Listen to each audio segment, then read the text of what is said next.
So today I'm going to show you how to make this access database.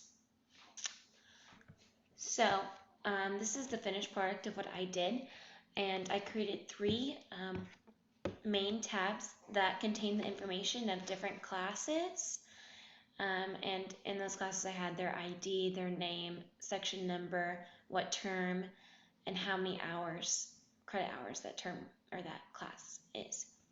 And I had a student tab with their student ID, last name, first name, and then student classes with an ID, class ID, student ID, and hours studied. And the next thing that you have to create are relationships between those three tables. And then what we did is we created queries. And these queries brought together different fields from each of these tables and then answered a question for us. So the first question that we have, well, first let me show you how to create those three tabs.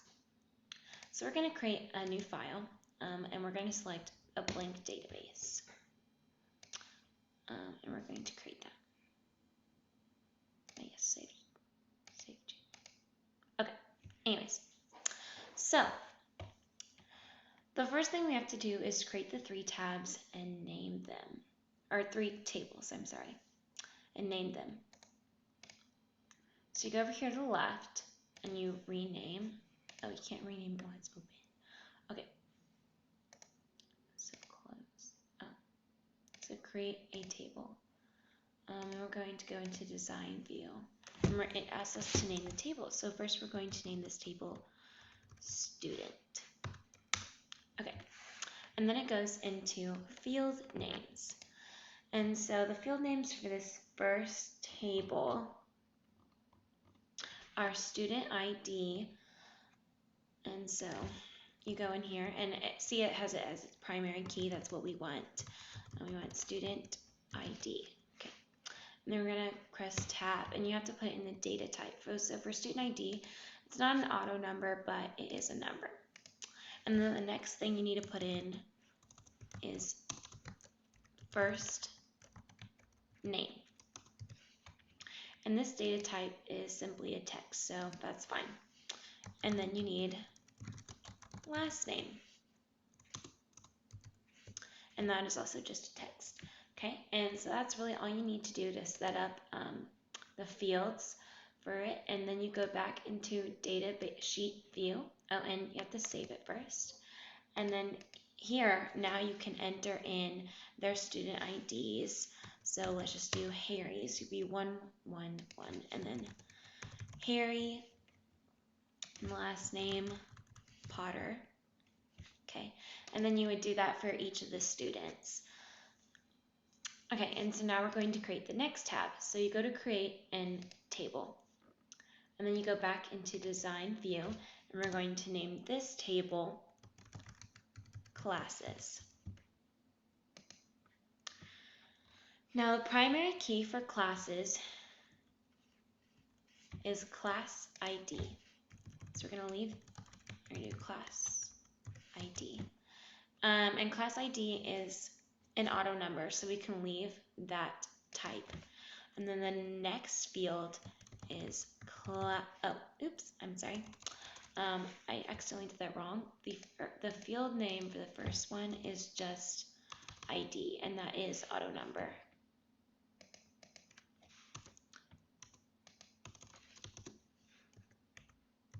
Okay.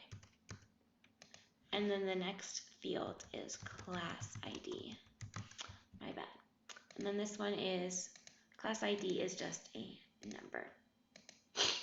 And then the next field is section number with the hashtag sign or the pound sign.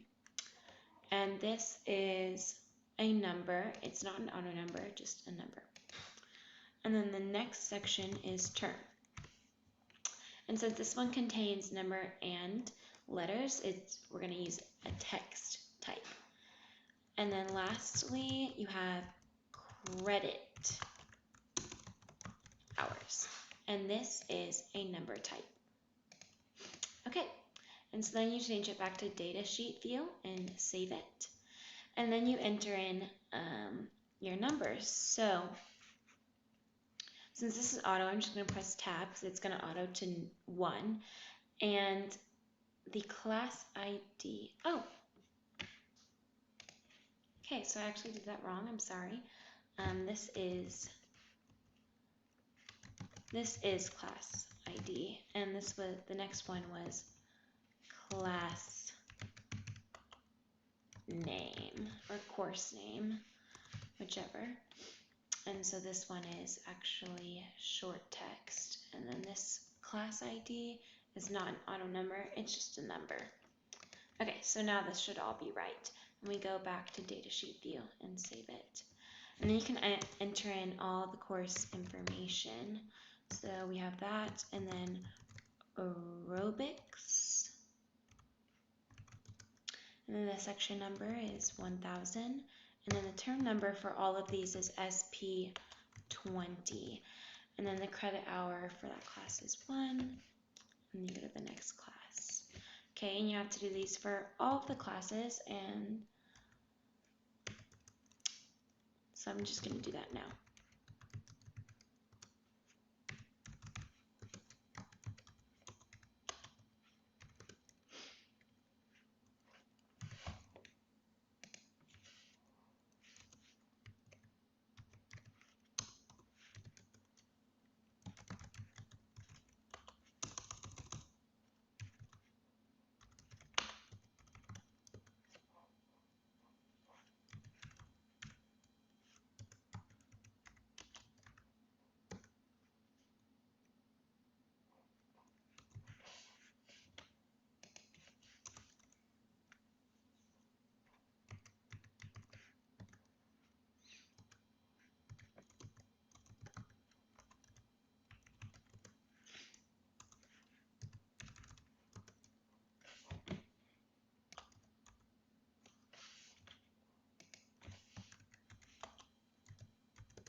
Okay, so once you have all that information in, you can save that table and then create the next one.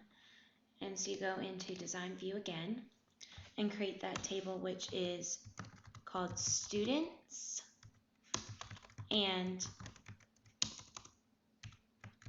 classes.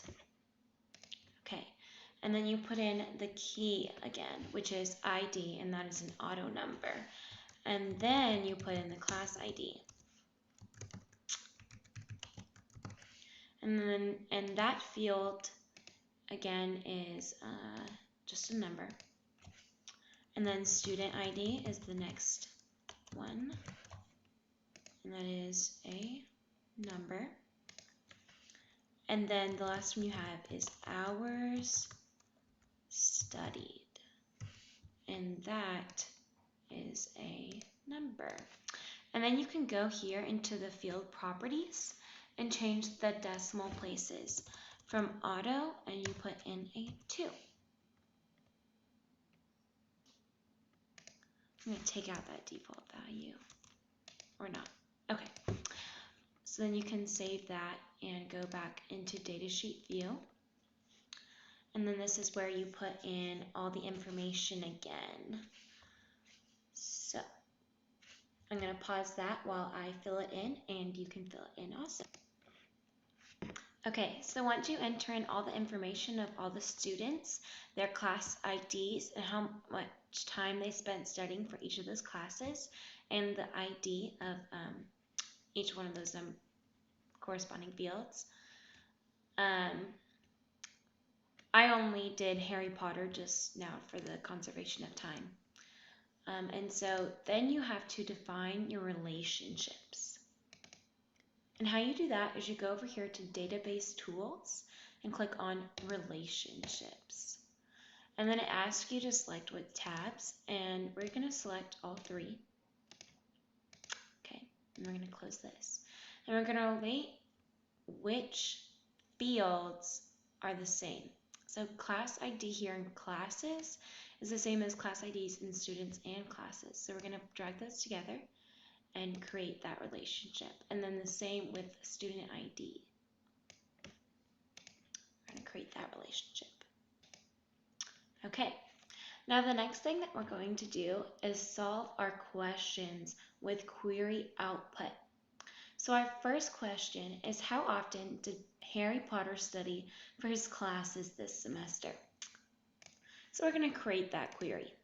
So we go to the Create tab up here and create Query Wizard. And then we're going to do the simple query. And so for this, it's easiest if you put in the fields in order of what you want them to appear. So we're going to put in last name, course number, where are you?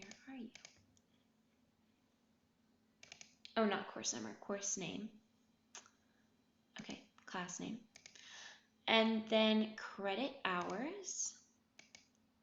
And then hours studied, which comes from students and classes. Okay, we're going to click next, and we're going to finish this. Okay, and so if you did this, it will come up with all the names of all the students, but we only want Harry Potter, so we're going to click filter. We're going to, let's see, where'd filter go? Okay, we're going to text filter equals and type in Potter. See, okay, and now it only displays Harry Potter, his classes, and the hours he studied. And then you would need to name this. And so to name it, you have to go to the field in the navigation panel. And first you'd have to close the tab by right-clicking and closing, and then go to that table and renaming it from the navigation panel. So now we can move on to question 2. How often should Potter have studied per class? So again, we create a new query and a simple query, and we enter in the same fields: last name, course number, student ID, hours studied, credit hours. And so for this one, we are wanting how often should he have studied. So we're looking at Harry Potter's time studied per class, and is what you should name it. Okay, and so you do that and go into design view. Let's see how we did this. Okay, actually it is Harry Potter required study time. So you enter in all those same fields, and then the required hours. And so to do this, we had to go back into the student and classes tab and add in a section called times, because the required hour per class is 2 times the credit hours per class. So I put in that field so that I could create a query, and then after entering in these fields, I could go into the design view, create a new field in which I named required hours, and then you had to put a colon, and then open bracket credit hours times the times field, which is 2 in all the sections. And so when I ran that, it came up with these required hours for all the classes. And then to see only Harry Potter's, you filter it again, and then it comes up with his required hours. Okay, so now we can move on to question 3. How much additional time should Potter study per class? So you create another query, and you enter in all the same information: the last name, course number, credit hours, hours studied, and then you also enter in the required hours that we found out from the last query. Okay, so you do all that, and you create it, and then you go into design view again, and you have to create another field. And so what I did is I named it study time deficiency, just like we did in the last one where we created a new one. And then you put a colon, open parentheses, required hours, close parentheses, minus open parentheses, students and classes dot hours studied. Now what that does is it tells it where to get hours studied, because hours studied is mentioned now in two different tables. So I just put a specific location. And then that calculates how much time Harry Potter needs more in each class. And so you view that and you filter it again to only Harry Potter, and it should come up with the time deficiencies here. And then you move on to the last question, which is overall, how much additional time should Potter study? So then again, you create another query. And this one we are going to name Potter sum total. So again, in this query, you put in the same fields: the last name, sum of credit hours, the sum of hours studied, or credit hours, hours studied, required hours, and then you also put in the time deficiency from the last query. And let me show you how to do this. Okay, so again, when you go to create the query, when you go to the last section of creating the query, it asks, you click on summary and then summary options. And then you click on the sum of all of the credit hours, the hours studied, and the time deficiency. And then you would press OK. Okay, so that's what you have to do to get the sums. And then you create it, and the sums would come up here. Now, our one problem, though, in this database is that we have a lot of redundancy. See here we have aerobics repeated itself, and all these classes repeated itself several times, but we only want that once. And the same in this sum. For some reason we have 5 sums when we should really only have 1.